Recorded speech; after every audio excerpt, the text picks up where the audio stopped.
Ese es el primero. El segundo,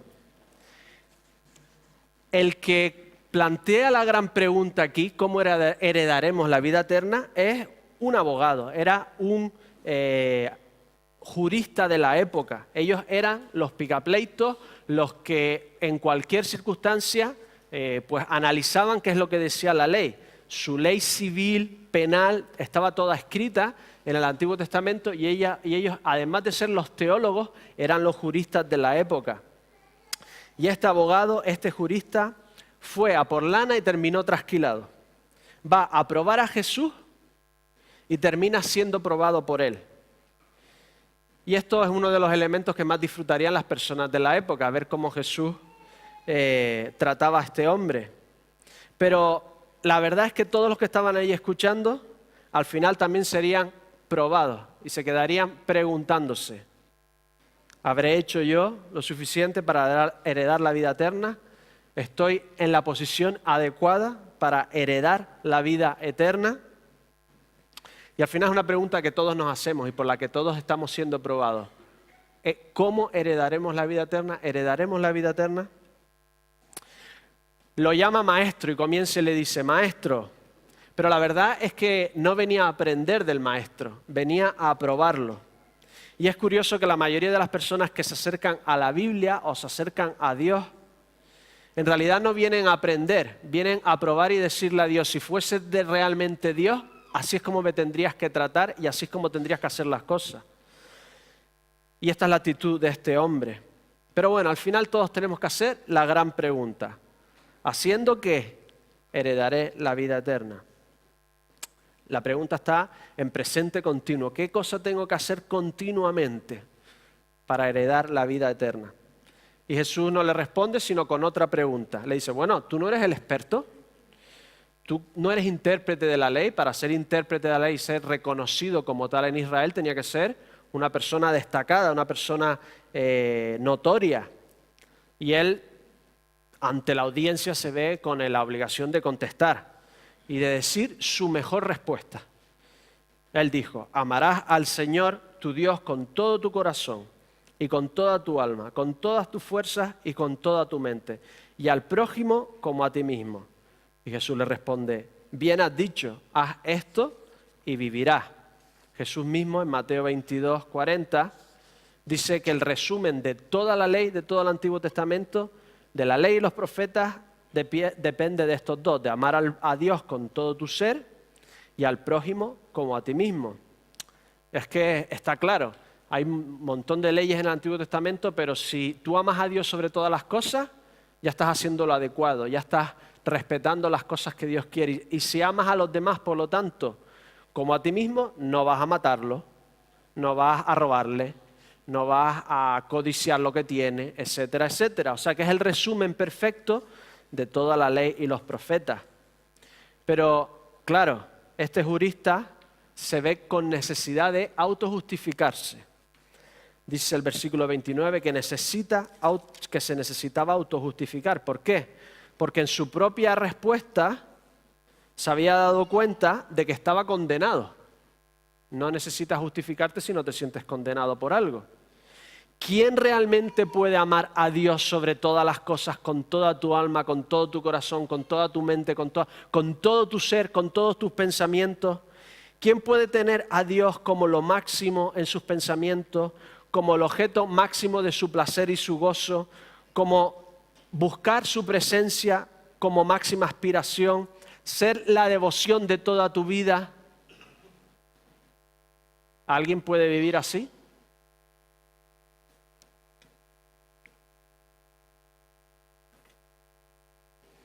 ¿A qué no? Y cualquier persona, él mismo se dio cuenta que al decir eso se estaba condenando a sí mismo. Pero claro, el jurista es listo. Dice: que yo ame o no ame a Dios sobre todas las cosas, nadie lo puede comprobar. Donde me pueden coger es en lo de amar al prójimo como a mí mismo. Ahí sí me pueden coger. Así que va a justificarse en ese sentido. Y tenían un gran problema los juristas de la época, porque Dios había dicho en Levítico 19, 18: no guardarás rencor a los hijos de tu pueblo, sino amarás a tu prójimo como a ti mismo. Pero claro, ¿Quién es el prójimo en este versículo?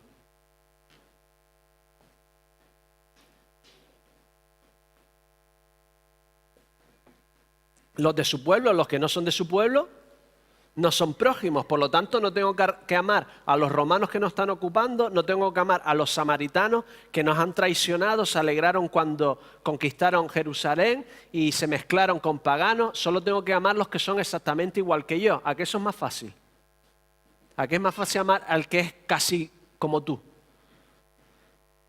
Pero tenían un problema, porque Levítico 19:34, unos versículos después, decía: como a un natural de vosotros tendréis al extranjero, el que mora entre vosotros, y lo amarás como a ti mismo. Es decir, a los extranjeros los tienes que amar también, porque extranjeros fuiste en la tierra de Egipto. Pero ¿quién quiere amar a los romanos que nos han invadido? ¿Quién quiere amar a esos samaritanos? Así que habían desarrollado, los juristas de la época, habían aumentado el mandamiento del Señor y decían: ama a los de tu pueblo, pero odia a tus enemigos. ¿Y qué dijo Jesús? No, ama a tus enemigos. Y al final de sus oraciones diariamente añadían, después de su oración añadían: y no levantes a los samaritanos en el día de la resurrección. Las sectas más devotas judías, los del Qumran, se apartaban de la población para no contaminarse con los judíos malos. O sea, ya no eran solo judíos, sino con los judíos que no eran como ellos. Decía: ama a los hijos de la luz y odia a los hijos de la oscuridad. Entonces, para autojustificarse, este hombre le dice: ¿pero quién es mi prójimo? Y Jesús le cuenta una historia. Se pone de pie, dice el texto, y habla a todo el mundo. Y cuenta la historia que hemos leído del buen samaritano. Así que lo voy a dividir en dos. ¿Qué podemos aprender de forma práctica? Nuestra ayuda al necesitado, y cómo afecta esta historia a heredar la vida eterna. Vamos a comenzar con las lecciones prácticas. El camino de Jerusalén era un camino de unos cuantos kilómetros, tenía un desnivel de 1000 metros, muy escarpado, montañas alrededor, así que era conocido por un sitio donde muy probablemente te podían atracar, podrían atracarte. Así que a este hombre le roban hasta la ropa y lo dejan allí y le dan una paliza de muerte. El texto dice: por casualidad. Es como siempre que la Biblia habla de casualidad, en realidad está como hablando de providencia divina. Dice: da la casualidad, en cierta forma, providencialmente, pasaba por allí un religioso, lo mejor de los religiosos, los sacerdotes. Así que el que estuviese escuchando la historia pensaba: ya se ha salvado, este hombre ya se ha salvado. Pero ¿qué dice Jesús? Que coge y cambia de lado. Literalmente dice que se va al otro lado, como si decimos hoy, cambió de acera. Y sigue de largo. Viene otro religioso de menor rango y hace exactamente lo mismo. Así que llega un samaritano, como si dijéramos un musulmán. Llega un musulmán y ve a un judío medio muerto. ¿Qué esperarían los que estaban oyendo? Que le diera la patada para acabarlo, ¿no? Pero no, este hombre se apiada de él. En vez de darle una patada, se mueve a misericordia, lo cura, gasta sus productos. Un samaritano en esa zona de Israel seguramente sería un comerciante: vino, aceite. Lo toca, lo cura, lo cuida, lo pone en su cabalgadura, lo aleja del peligro, lo lleva al mesón, cuida de él y proveyó de servicio de habitación con barra libre hasta que él volviera. ¿Qué podemos aprender de esta forma de actuar, en nuestra forma de actuar para cubrir las necesidades de los demás? Primero, nos tenemos que dejar de excusas. ¿Por qué estos dos religiosos no hicieron nada? Puede que dicen: oye, mira cómo lo han dejado a él, si yo me paro a recogerlo, voy a terminar yo igual o peor que él. Puede que si lo toco y se me muere, esté tocando un muerto y no pueda hacer mi servicio religioso. Puede que, me voy a otro lado. No es realmente mi problema. Y en nuestra ayuda al necesitado nos pasan muchísimas veces estas cosas. Ponemos excusas. Es que ahora no, ya estará ahí, es que yo qué. Díganme la verdad, ¿a que todos queréis ayudar en el USAID? Dígame a quién no le ha dicho, oye, yo me gustaría ayudar en un momento. Podés ayudar de tantas formas, con tiempo, con dinero, comprando en el ropero, pero al final siempre hay una excusa. Siempre, ya ayudaré el año que viene en el gran recapte, o ya pasaré por la tienda, o ya... Vamos a dejarnos de excusas. Es nuestro problema, son las personas que están en la calle, nuestro problema. Esta es nuestra obra social, así que tenemos formas preciosas de ayudar a los demás. Y lo podemos hacer desde aquí, desde ya, involucrándonos con muchas organizaciones, de muchas formas, y con la nuestra que tenemos aquí, con el USAID. Segundo, no hacer acepción de personas. ¿Se dan cuenta que este jurista no puede ni nombrar la palabra samaritano? Dice, ¿quién es el que se hizo prójimo del otro? Y dijo, no dijo el samaritano, era lo más fácil, el que tuvo misericordia de él. No lo podía ni nombrar. Da igual la situación, da igual el olor, da igual la pinta, da igual la religión. Estamos llamados a ayudar a todos. Y es que va en nuestro ADN como cristianos. De los 10 países que más donan dinero, que más tiempo dan a las ONG, que dicen que han ayudado a un extraño, que dan a los demás, entre los 10 países en el mundo que más lo hacen, 9 son cristianos. Y esto viene desde el principio, desde el ejemplo de aquellos que querían seguir a Jesús. El emperador Juliano II, llamado por los cristianos el apóstata, intentó frenar el ascenso de los cristianos y promovía los cultos paganos que habían hecho Roma grande. Pero se quejaba, miren de lo que se quejaba, estos impíos galileos no solo alimentan a sus propios pobres, sino también a los nuestros, dándoles la bienvenida en sus comidas, mientras que los sacerdotes paganos descuidan a los pobres. Los odiados galileos se dedican a las obras de caridad.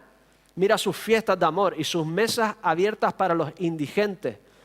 Tal práctica es común entre ellos y causan un desprecio por nuestros dioses. Estos condenados galileos ayudaban a todo el mundo.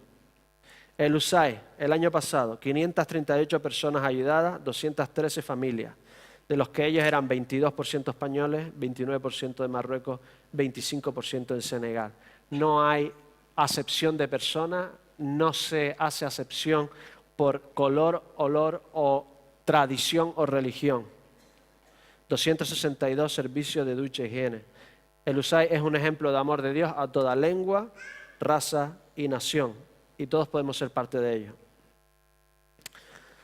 Siguiente, requiere riesgo. Esta implicación del samaritano con esta persona requería un riesgo. Mientras que lo estaba haciendo, mientras que se detuvo, no solo lo cargó y se fue corriendo, sino que lo ungió, le limpió las heridas, requiere un riesgo. Y requiere un riesgo para nosotros. Requiere nuestra implicación, nuestro tiempo, nuestro dinero.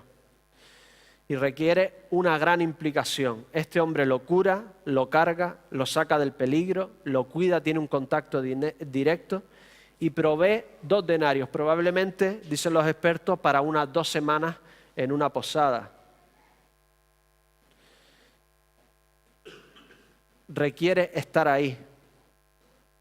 Me encanta un último nuevo ministerio dentro del USAID, que es ir allí, sentarse y desayunar con las personas necesitadas. Simplemente es hablar, estar allí y hablar.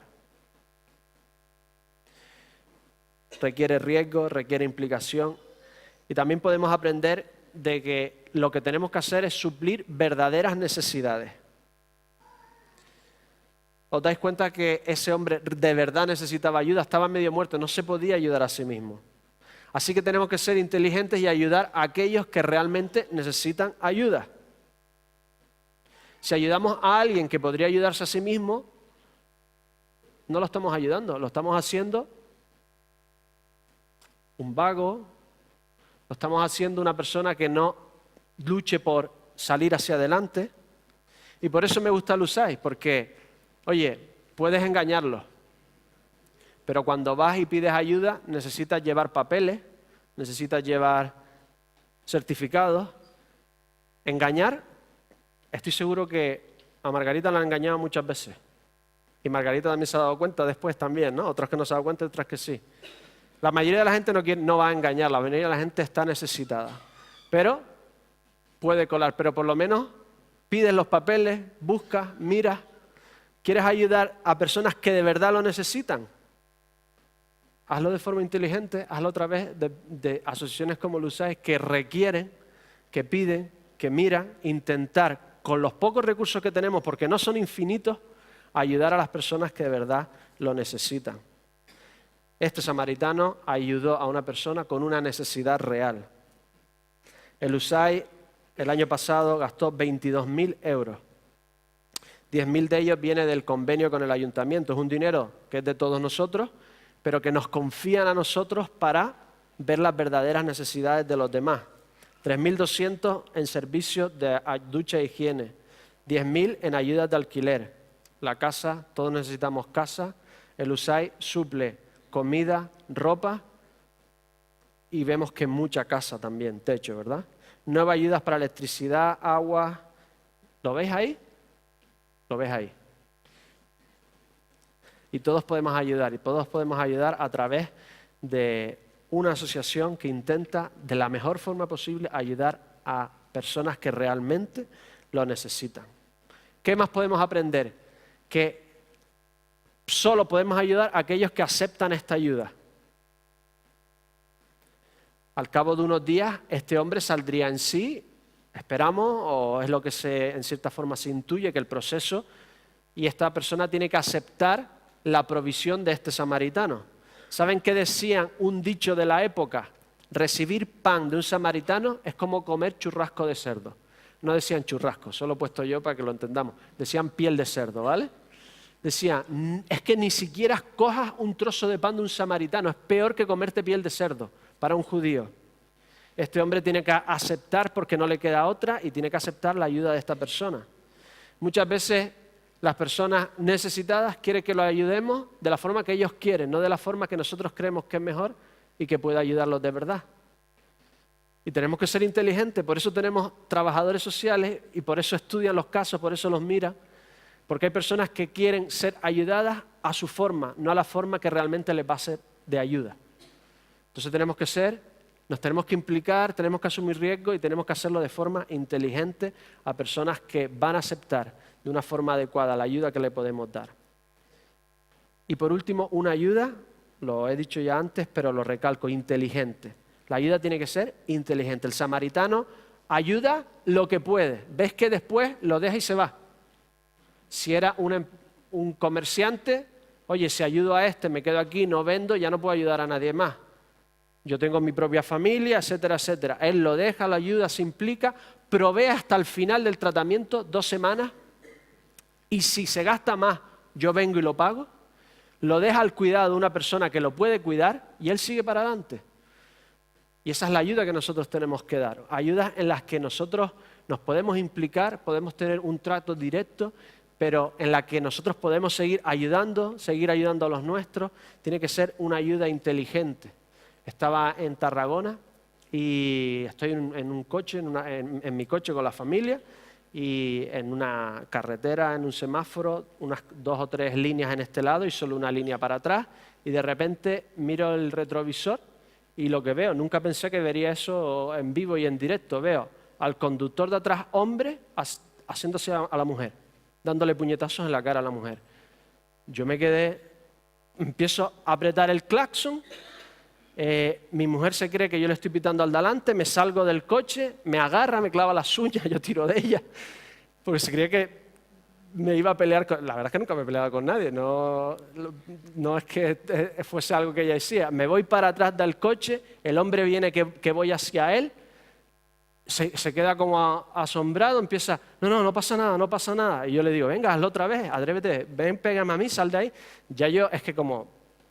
Si la vuelvo, es que la saco por la ventanilla, de repente el hombre se pone, no pasa nada, la mujer arreglándose la ropa y tal, llorando, mis hijos en el coche mirando para atrás, con los ojos, se les salían de los ojos, los coches de atrás, ninguno se atrevió a pitar, veían perfectamente lo que estaba pasando y de repente me entra un sudor por la cara y me di cuenta que si ese hombre arranca, no solo le pega a la mujer, sino que arrasa conmigo. Entonces digo, menuda tontería ha hecho. Me meto, el hombre, vale, no pasa nada, no sé qué, no pasa nada. Y yo digo, eres un cobarde, no sé qué, me meto en el coche, cierro el coche y me dice mi hijo, ¿por qué no lo grabaste en el móvil? Y yo sudando pensando que digo, este me podía haber atropellado ahí tranquilamente. Y hablo con un mozo amigo mío y me dice, bueno, la verdad es que evitaste que le diera 3 tortas más, pero si lo hubieses grabado podías haber evitado un asesinato.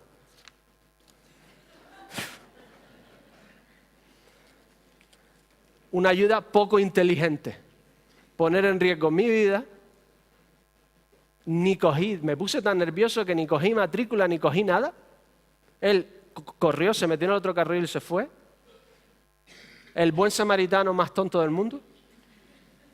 Tenemos que ayudar de una forma inteligente. Tenemos unos recursos limitados, unas fuerzas limitadas y tenemos que hacerlo. No tenemos que tener más excusa de siempre quiero ayudar, ya ayudaré, ya lo podré hacer un día. No. Si no estás implicado y eres cristiano, no es opcional, es parte de lo que eres y lo tienes que hacer ya. Pero tiene que ser una ayuda inteligente. ¿Cómo entonces afecta esto a la salvación? ¿Qué tiene que ver todo esto? Siempre hablamos de que no es salvación por obra. ¿Qué tiene que ver todo esto a heredar la vida eterna?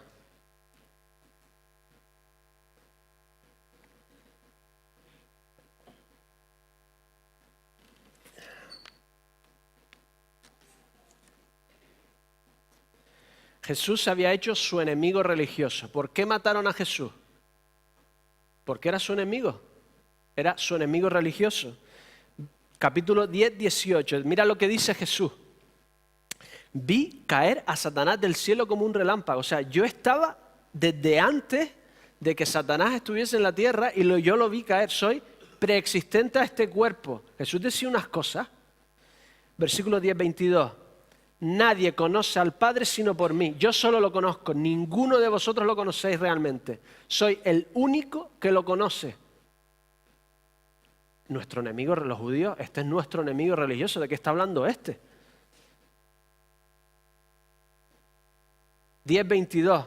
Asegura a los discípulos que sus nombres están escritos en el libro de los cielos. Él le dice a quién está salvo y quién no. Él es el que decide quién está salvo. Eso solo lo puede hacer Dios. Solo por relacionarse con Él, solo por seguirlo. Viene este jurista e intenta probar a Jesús. Y le pregunta que cómo puede ir al cielo. Obviamente no conoce a Dios, si no conocería un poco más de Jesús. Y Jesús le dice que el héroe de la salvación es uno que ellos ven como un enemigo religioso.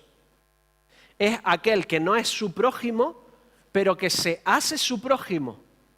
La pregunta del jurista era, ¿quién es mi prójimo? Y Jesús le dice, no, ¿a quién te vas a hacer tu prójimo de? Este enemigo religioso decidió hacerse prójimo de esta persona necesitada. ¿Sabes qué? Jesús, su enemigo religioso, es el que se ha hecho el prójimo de nosotros. Y la religión de todo hombre, toda la religión, sea judía, musulmana, hindú, todos los religiosos de todas las religiones son iguales. Intentan hacer el bien para llegar al cielo. Pero ¿sabes qué? Lo mejor de vuestra religión humana, sean sacerdotes, sean levitas, en su empeño de llegar a Dios han fallado. ¿Saben por qué? Porque en el momento en que nadie los ve, ni aman a Dios sobre todas las cosas, ni al prójimo como a sí mismo. El test de saber quién eres de verdad es lo que quieres hacer cuando nadie te ve. ¿Por qué ese sacerdote y ese levita no hizo nada? Porque no había nadie por allí. Si estuviese rodeado de personas, ¿qué hubiese hecho?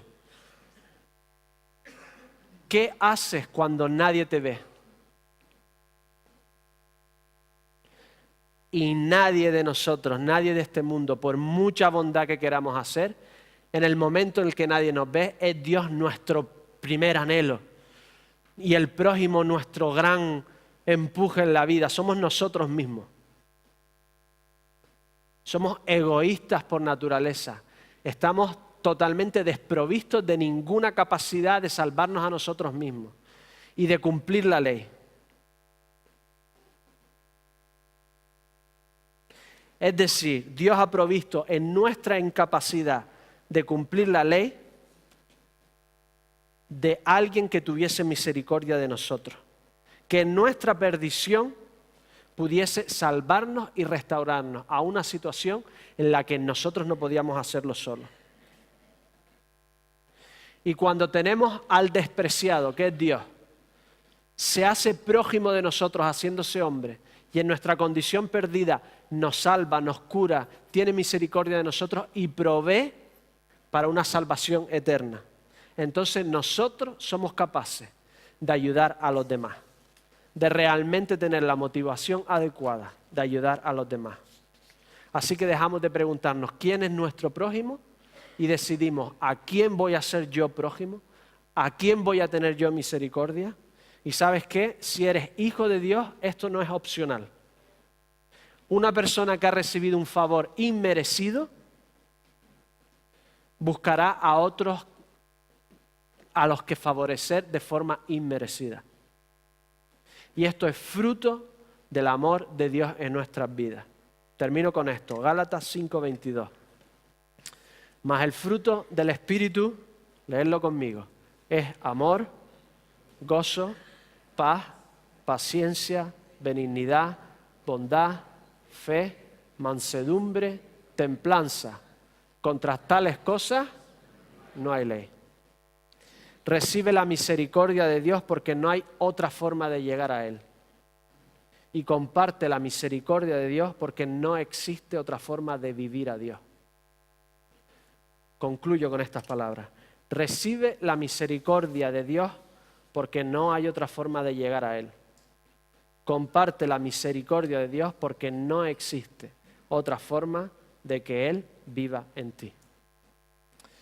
Me gustaría darle las gracias a todos los que habéis de alguna forma estado involucrados en el trabajo social de nuestra iglesia a través de la asociación de El USAID, porque es una forma natural, una forma preciosa y una forma muy útil de ayudar a los demás y demostrar este amor que hemos recibido nosotros, esta misericordia inmerecida de poder darle a los demás una misericordia que el Señor nos pide que hagamos.